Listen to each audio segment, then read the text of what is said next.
आचार्य जी का संकल्प, आचार्य जी ने मथुरा गुरुकुल में एक विद्वान को ये कहते हुए कि वेद में कुछ नहीं है, मूर्खतापूर्ण बातें हैं, इनको तकलीफ़ हुई, इनको दर्द हुआ और अंदर से इनने एक संकल्प लिया कि मैं इस बात को स्थापित करूंगा कि वेद में सब कुछ है। और वेद को स्थापित करने के दो रास्ते, एक तो व्यवस्था हमारे हाथ में हो तो वेद की शोध संस्थान, शोधार्थी, साधन, साहित्य, सब चीज़ें हम दे के इसको स्थापित कर सकते हैं, कर सकते थे। वो आपके पास नहीं है। दूसरा विकल्प जो आचार्य जी लिए हुए हैं, तीसरा विकल्प नहीं है। दूसरा है कि वैज्ञानिकों के सामने ये सिद्ध कर दें कि वेद में विज्ञान है तो बाकी दुनिया अपने आप मान लेगी और वेद स्थापित हो जाएगा, और उस प्रयास में ये लगे हुए हैं। अब वेद का मतलब ईश्वर को हटा दो, वेद नहीं, वेद को हटा दो, ईश्वर नहीं, बिल्कुल जुड़े हुए। तो वेद को स्थापित करने का मतलब ईश्वर को स्थापित करना। अब आचार्य जी एक बहुत सूक्ष्म लोक में आपको ले गए थे। ईश्वर को स्थापित करने के लिए बहुत सूक्ष्म लोक में आपको ले गए थे, और उस सूक्ष्म लोक में ये अपने को घुमा रहे थे। मुझे भी समझने में दिक्कत हो रही थी, शायद आपको भी, कईयों को हुई होगी। अब मैं आपको उस लोक से निकाल के और दूसरे लोक में ले आता हूँ जहाँ हमर ऑफ, शायद हमर आप से मतलब है आज के जिनको वैज्ञानिक करते हैं वो, उन वैज्ञानिकों के लोक में मैं आपको ले चलूँ और देखें कि देखिए अब ईश्वर की बात आई। अभी केशव जी ने कहा था देख नहीं सकते, हाँ नहीं देख सकते, क्योंकि साइंस का सिद्धांत, अब साइंटिस्ट कह देते हैं आपने प्रत्यक्ष किया, सिद्ध करो।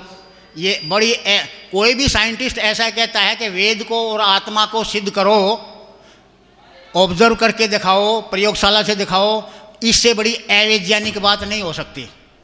यदि ऐसा बोला जाता है तो वो वैज्ञानिक नहीं है, वो अवैज्ञानिक बात कर रहा है। क्यों?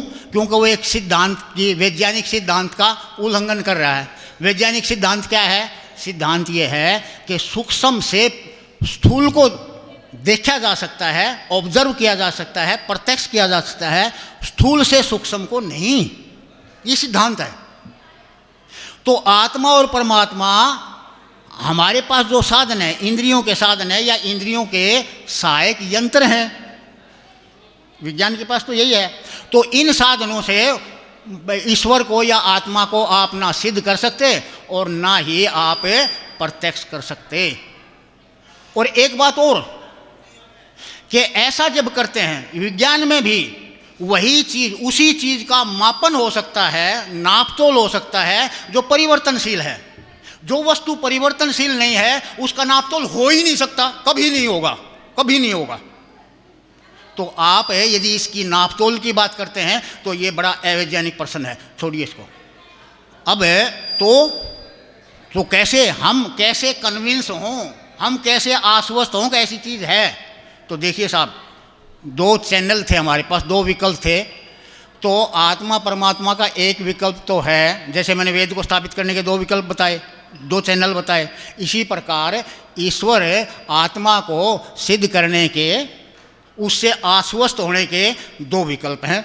एक विकल्प है अनुभव का। अब जिसको अनुभव हो गया तो अनुभव विज्ञान की प्रयोगशालाओं से बाहर की चीज़ है। अनुभव स्वयं जो कहता है कि अनुभव, वो उसकी प्रयोगशाला स्वयं व्यक्ति है।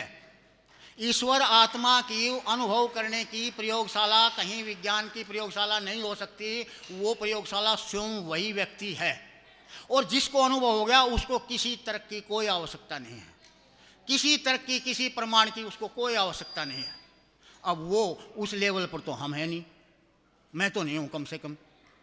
तो दूसरा क्या बचा? दूसरा चैनल है, दूसरा विकल्प है तर्क। वेद विज्ञान भी और आधुनिक विज्ञान भी, दोनों विज्ञान का बहुत बड़ा हिस्सा टिका हुआ है किस पर? तर्क पर। दूसरा विकल्प है तर्क का।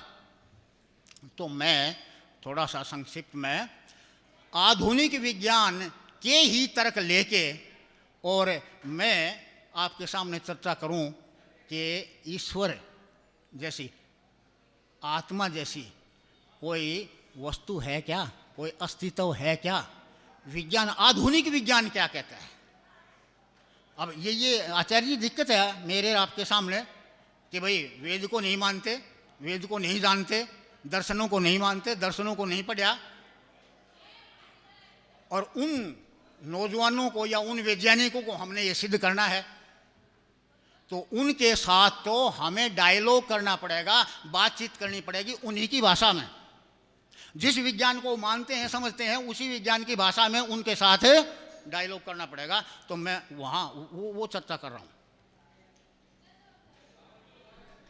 यदि कोई वैज्ञानिक ईश्वर को नहीं मानता तो ये जो तो इसका मतलब क्या हुआ? इसका मतलब ये हुआ कि जितनी हम रचनाएं देख रहे हैं चारों तरफ, ये अपने आप होगी, ईश्वर तो है ही नहीं, ये रचनाएं अपने आप होगी। ये आया प्रश्न। कोई ये कहे कि ईश्वर नहीं है, मैं बहस नहीं करूंगा, मैं कहूँ बिल्कुल ठीक है कोई ईश्वर नहीं है। फिर मैं सवाल करूंगा कि ये जो रचनाएं देख रहे हो चारों तरफ, ये अपने आप बन गई क्या? किसी ने बनाई? तो स्वाभाविक है उसका उत्तर यही होगा, अपने आप बन गई। तो अपने आप बन गई, फिर मैंने बहस नहीं की, मैंने मान ली। उसने कहा अपने आप बन गई, मैंने मान लिया। फिर मैं कहूँगा कि देख भाई, जितनी भी हम रचनाएं देख रहे हैं उसके दो हिस्से हैं, एक वनस्पति जगत है, एक प्राणी जगत है, यही तो है रचनाएं। अब वनस्पति जगत हो चाहे प्राणी जगत हो, दोनों ही रचनाओं की जो मूल इकाई है वो कोशिका है। कोई वनस्पति ले लो, कोई जीवधारी ले लो, कोई शरीर ले लो, उसकी छोटी छोटी इकाई सेल है। अब सेल जो है उसके तीन हिस्से हैं, ये डॉक्टर साहब ज़्यादा जानते हैं मेरे से। सेल की एक मेम्ब्रेन है कोशिका की, एक झिल्ली है, बीच में तरल पदार्थ है, और उस तरल पदार्थ के अंदर तैर रहे हैं कुछ हिस्से, डीएनए, माइक्रोकॉन्ड्रिया आदि आदि। तो इन तीनों हिस्सों की बनावट है, ये सब प्रोटीन मॉलिक्यूल हैं, ये सब प्रोटीन मॉलिक्यूल हैं। प्रोटीन मॉलिक्यूल अमीनो एसिड से बने हैं, वो छोटे अणु हैं। उन छोटे अमीनो अम्ल के अणुओं से मिलके प्रोटीन बनी है, और सभी, चाहे वनस्पति कोशिका है चाहे जीव कोशिका है, वो सभी प्रोटीन की बनी हुई हैं। अब कोई भी, चाहे वनस्पति हो चाहे जीव हो, कोई भी सेल कोशिका की जो प्रोटीन है उसमें अनिवार्य रूप से हाइड्रोजन, ऑक्सीजन, नाइट्रोजन, कार्बन और सल्फर होंगे, अनिवार्य रूप से होंगे। तो ये 5 तत्व है, और सिंपल से सिंपल जो प्रोटीन है उसमें 40,000 की संख्या में होते हैं। सिंपल से सिंपल प्रोटीन मॉलिक्यूल में hydrogen, nitrogen, oxygen, carbon, sulphur के एटम, परमाणु 40,000 की संख्या में है। अब 40,000 की संख्या में अब इन 5 तत्वों के परमाणुओं को हम इकट्ठा कर दें तो प्रोटीन बन जाएगी। क्यों जी, प्रोटीन बन जाएगी क्या? नहीं बनेगी। कब बनेगी? ये तो तय है, ये तो तय है। मैं जो बोल रहा हूँ मेरे को चैलेंज नहीं कर सकता, कोई बड़ा नोबेल प्राइज भी चैलेंज नहीं कर सकता। ये बन जाएगी, एक सेकंड, ये बन जाएगी यदि इन 5 तत्वों के परमाणुओं को एक विशेष क्रम में जोड़ दें तो प्रोटीन मॉलिक्यूल बन जाएगा। तो मतलब क्या हुआ कि किसी भी प्रोटीन मॉलिक्यूल में ये 5 तत्वों के परमाणु एक विशेष क्रम में जुड़े हुए हैं, अर्थात वो प्रोटीन का अणु बन गया। ठीक। अब एक स्विस मैथमेटिशियन हुए हैं चार्ल्स यूजिन गुई, उनने एक गणना की। क्या गणना की कि भाई 5 प्रकार के परमाणु 40,000 की संख्या में किसी विशेष तरतीब में अपने आप जुड़ जाएं, इसकी संभावना कितनी है। तो मैथमेटिकली, अब मैथमेटिक्स को कोई साइंटिस्ट, आज का आधुनिक वैज्ञानिक मैथमेटिक्स के सामने उसकी बोलती बंद रहेगी, बोलती बंद रहेगी। तो मैथमेटिक्स की संभावना कितनी है, तो उसने कहा कि 1 in 10⁻⁻160, 10 की पावर 160 में एक संभावना है, मतलब 1/10 की पावर 160 बराबर है। अब फिजिक्स में तो हम 0 कह देंगे, लेकिन मैथमेटिक्स में 0 नहीं कहेंगे, नियरली 0, क्योंकि 1/∞ 0 होता है मैथमेटिक्स में। तो इन्फिनिटी तो नहीं है ये, लेकिन नियरली 0। अच्छा, अब ये परमाणु पड़े हैं 5 तत्वों के, ये अरब साल में भी, खरब साल में भी नहीं मिलेंगे यदि इनमें हलचल नहीं होगी। अरे हलचल होंगी, एक दूसरे के नज़दीक आएंगे तभी तो मिलेंगे। तो कितने सारे पदार्थ में हलचल हो कि एक अणु बन जाए, प्रोटीन का एक अणु बन जाए, ये गणना की। तो चार्ल्स यूजिन गुई ने पाया कि जो पदार्थ की मात्रा चाहिए जिसमें हलचल होने से एक प्रोटीन मॉलिक्यूल बन जाए, अणु बन जाए, वो मात्रा इस वक्त साइंटिस्ट सारे ब्रह्मांड की जो मात्रा है, द्रव्यमान है, उससे लाखों गुना है। और कितना द्रव्यमान मानते हैं? 10 की पावर 55 किलोग्राम। देखो 1/10 की पावर 160, 10 की पावर 160 कितनी बड़ी चीज़ है। सारे ब्रह्मांड का जो द्रव्यमान है वो 10 की पावर 55 किलोग्राम।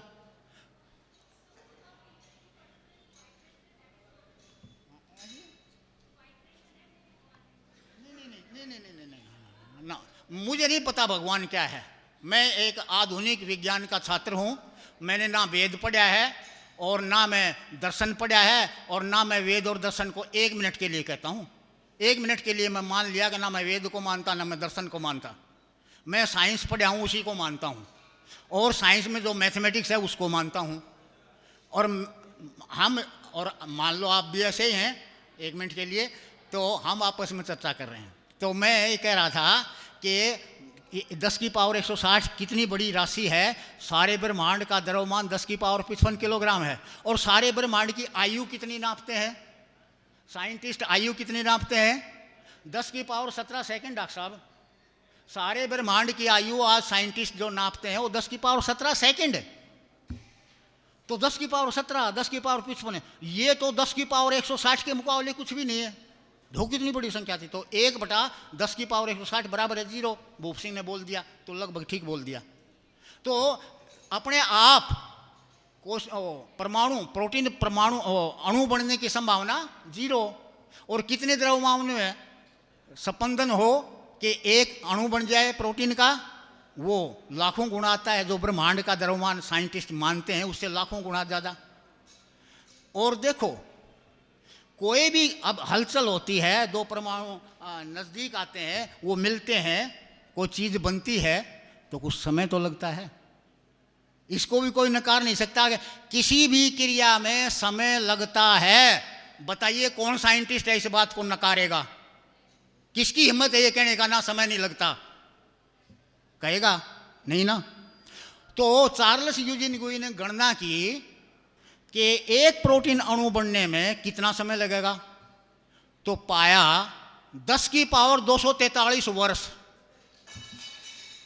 और सारे ब्रह्मांड की आयु 10 की पावर 17 सेकंड। 10 की पावर 17 सेकंड तो कुछ भी नहीं। देख भाई, मन नहीं पूरा कर लेने दे, इस समय को रहने दे। कोई नहीं, थोड़ा बैठ जाओगे ना, मैं आपको ऐसा उतार दूंगा इस बात को कि आपके पास कोई दूसरा विकल्प नहीं रहेगा। मैं बोलूँ और आपके पास कोई विकल्प नहीं, और ऐसे मैं आर्गूमेंट देता हूँ, तो ये अच्छी बात नहीं है क्या? ये ताकत नहीं आएगी क्या? जब मैं इतने ज़ोर से बोल रहा हूँ, मेरे में ये ताकत कहाँ से आ रही है? ये ताकत इसलिए आ रही है कि यहाँ साफ है, स्पष्ट है। मैं जो बोल रहा हूँ मुझे स्पष्ट है, तो मैं ऐसा ही चाहता हूँ मेरे जितने साथी यहाँ बैठे हैं वो भी मेरी इस तरह क्रिस्टल क्लियर हो जाएं कि ईश्वर नाम की चीज़ कोई है। तो मैं कह रहा था कि 10 की पावर 243 वर्ष लगेंगे। अब जेबी लिथेस ये साइंटिस्ट हुए इंग्लैंड के, इनने एक काम और किया कि भाई ये प्रोटीन जो हैं ये अमीनो अम्लों से मिल के बनते हैं। तो उसने कैलकुलेट किया कि जो अमीनो अम्ल हैं ये अलग अलग प्रकार से जुड़ जाएंगे। अमीनो अम्ल के अणु यदि अलग अलग प्रकार से जुड़ जाएं तो अलग अलग प्रकार के प्रोटीन बनेंगे। तो कितनी प्रकार के प्रोटीन बन सकते हैं? तो उनने कैलकुलेट किया 10 की पावर 48 प्रकार के संयोग हो सकते हैं। और 10 की पावर 48 भी बहुत बड़ी संख्या है। तो इतना बड़ा संयोग होगा। हाँ कोई बात नहीं, जाओ जाओ जाओ जाओ, ठीक है ठीक है, कराओ डॉक्टर साहब। अब आचार्य जी मुझे बोलने दो। हाँ हाँ ठीक है ठीक है।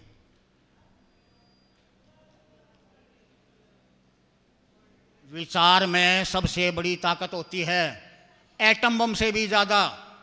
और एक शर्त है, विचार ताकत तभी देता है जब वो स्पष्ट होता है।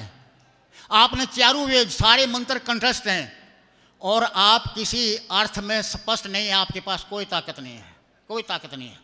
लाखों विचार आपके दिमाग में हैं लेकिन स्पष्ट नहीं है। ये भी हो सकता है, ये भी हो सकता है, क्या पता ये ठीक है, क्या पता ये ठीक है, आपके पास कोई ताकत नहीं है। और एक विचार यदि आपको स्पष्ट है तो आप में कितनी ताकत है कि आप अकेले एक तरफ और 7 अरब एक तरफ, इतनी ताकत है विचार में। तो मैं तो भाई थोड़ी बहुत मुझे ताकत है तो दोस्तों मैं आपके साथ साझा करना चाहता हूँ, इसलिए आप बैठे रहिए, सुनिए मेरी बात। तो मैं कह रहा था कि इतना मैथमेटिकली गणित के हिसाब से एक प्रोटीन अणु बनने में अपने आप इतना समय लगेगा, इतना द्रव्यमान चाहिए और इतनी प्रकार की प्रोटीन बन सकती हैं। और ज़रूरी नहीं कि जितनी भी प्रकार के प्रोटीन अणु बने हैं वो सभी लाइफ सपोर्टिंग हों, वो सभी लाइफ सपोर्टिंग हों, जीवन धारण करने के योग्य हों, ये ज़रूरी नहीं है। तो इसका मतलब ये हुआ कि ये किसी ने बनाया। इसका मतलब अपने आप बनने की संभावना तो 0, संभव नहीं है। तो ये कोशिका, जीवन की इकाई, ये किसी ने बढ़ाई। मैंने एक प्रमाण प्रस्तुत किया है ईश्वर अस्तित्व का, मैथमेटिकल। अब जो नॉलेज की हायरार्की है उसमें ऊपर, सबसे ऊपर कौन आता है? दर्शन, फिलॉसफी। नंबर 2 पर कौन आता है? मैथमेटिक्स। नंबर 3 पर कौन आता है? फिजिक्स। नंबर 4 पर कौन आता है? केमिस्ट्री। डॉक्टर साहब आपका सब्जेक्ट तो नीचे है, जो जूलॉजी बॉटनी है, मेडिकल साइंस है, वो हमारी फिजिक्स से काफ़ी नीचे हैं। तो मैं कह रहा था कि मैंने एक गणित का प्रमाण दिया, अब मैं एक फिजिक्स का प्रमाण देता हूँ। नंबर 2 पर हम फिजिक्स में एक शब्द प्रयोग करते हैं सिस्टम, केमिस्ट्री में भी करते हैं सिस्टम। सिस्टम का मतलब है समूह, इकट्ठ। तो सिस्टम ऑफ एटम्स और सिस्टम ऑफ मॉलिक्यूल्स। अब ये क्या है? कोशिका जो है प्रोटीन की बनी हुई है। प्रोटीन क्या है? Protein is system of atoms, different atoms, अलग अलग परमाणुओं का संघात ही तो है, सिस्टम हो गया। अब फिजिक्स का एक लॉ है कि कोई भी सिस्टम कम से कम ऊर्जा की स्थिति में रहना चाहता है। कोई भी सिस्टम कम से कम ऊर्जा की स्थिति में रहना चाहता है, ये लॉ है फिजिक्स का। एक लॉ और है थर्मोडायनेमिक्स का कि कोई भी सिस्टम जो ऑर्डर्ड स्टेट में है, जो क्रमबद्ध अवस्था में है, वो हायर एनर्जी स्टेट होती है। तो ordered state is higher energy state. क्रमबद्ध अवस्था जो है वो उच्च ऊर्जा की स्थिति है। और डिसऑर्डर्ड डिसऑर्डर्ड स्टेट जो है वो लोअर एनर्जी स्टेट है। और ला क्या है? ला है कि कोई भी सिस्टम कम से कम ऊर्जा की स्थिति में रहना चाहता है। अब ये जो कोशिका के अंदर प्रोटीन है, इन प्रोटीन में जो 40,000 परमाणु जुड़े हुए हैं, ये ऑर्डर्ड स्टेट है कि डिसऑर्डर्ड है? ऑर्डर्ड स्टेट है। और ordered state is higher energy state, और हायर एनर्जी स्टेट में कोई सिस्टम जाना नहीं चाहता। इसका मतलब किसी ने पहुंचाया, किसी ने पहुंचाया, अपने आप तो जा नहीं सकता। तो किसी ने पहुंचाया, वो कोई अस्तित्व है, कोई सत्ता है, उसको कुछ भी नाम दे लो आप। दूसरी बात, तीसरी बात क्या है? तीसरी बात है एक लॉ और है फिजिक्स का, law of entropy. Law of entropy, entropy का लॉ क्या है? वो डॉक्टर साहब अब भाई तसल्ली से सुन लो मेरी बात ना, मैं बंद कर देता हूँ, मेरे को बीच में डिस्टर्ब ना करो। अब आपके पास समय बीत गया, मेरा समय बीत गया तो ठीक है, चलो मैंने एक प्रमाण दिया, सुनो। ऐसे ऐसे मेरे पास इस अभी तो मैंने इसी का प्रमाण दिया, इस अस्तित्व के 2 प्रमाण दिए हैं। ऐसे ऐसे प्रमाण 50 हैं, 50। और मैं आचार्य जी के साथ है ये इस स्थिति में अपने आप को महसूस करता हूँ कि कोई साइंटिस्ट आ जाए और वो ईश्वर अस्तित्व है कि नहीं है, आत्मा जैसी चीज़ है कि नहीं है, मैं तैयार हूँ आर्गूमेंट करने के लिए। और मैं फिजिक्स मैथ के बेस पर इस चीज़ को स्थापित कर सकता हूँ। और है ये मुझे क्या हुआ, जैसे आचार्य जी को तकलीफ हुई थी और उन्होंने संकल्प लिया था कि मैं स्थापित करके रहूँगा, तो मैं भी कुरुक्षेत्र यूनिवर्सिटी में 10 साल रहा हूँ और मेरा भी बहुत से कामरेडों से, नास्तिकों से पाला पड़ता रहा है। और मेरे दिमाग में तब से थी कि भूप सिंह ये काम तो करने का है, ये काम तो करे, और वो अब मैं हूँ, कर सकता हूँ, है ना। मैंने ईश्वर का साक्षात तो नहीं किया, लेकिन मैंने जो विज्ञान पढ़ा है उसके आधार पर ये बात कह सकता हूँ। भाई बात तो काफ़ी थी, चलो डॉक्टर साहब आप इजाज़त नहीं देते तो कोई बात नहीं। एक बात और कहूँ कि आचार्य जी जो काम कर रहे हैं, मैं बस भाई 1 मिनट और लूँगा। मैं आप सबको एक बात की बधाई दे दूँ कि ईश्वर जो है वो अनुभव की वस्तु है, लेकिन आप बधाई के पात्र हैं क्योंकि आपको एक प्रत्यक्ष प्रमाण देखने को मिल रहा है। बधाई छोटी बात है? ईश्वर के अस्तित्व का प्रत्यक्ष प्रमाण देखने को मिले, वो आचार्य अग्निवर्त। वो कैसे भाई? वो इसलिए कि इतनी गहन और इतना विश्लेषण, जो गहन विश्लेषण है, बिना किसी साधन के, बिना उसके, ये ईश्वर की कृपा के बिना संभव नहीं है। और ईश्वर की कृपा इन पर है, तभी ये ऐसा हो पाया। और एक और दोस्तों सुन लो बात, काम की बात है। ईश्वर की कृपा किस पर होगी? ईश्वर की कृपा किस पर होगी? ईश्वर की कृपा की पहली शर्त है सरल होना, सरल हृदय रखना। ये भी प्रमाण आपको देखने को मिल रहा है। तो ये जो काम कर रहे हैं ईश्वरीय काम है, और ईश्वरीय काम में भागीदार होने से पुण्य लाभ होगा। इसलिए आप सब बधाई के पात्र हैं। धन्यवाद।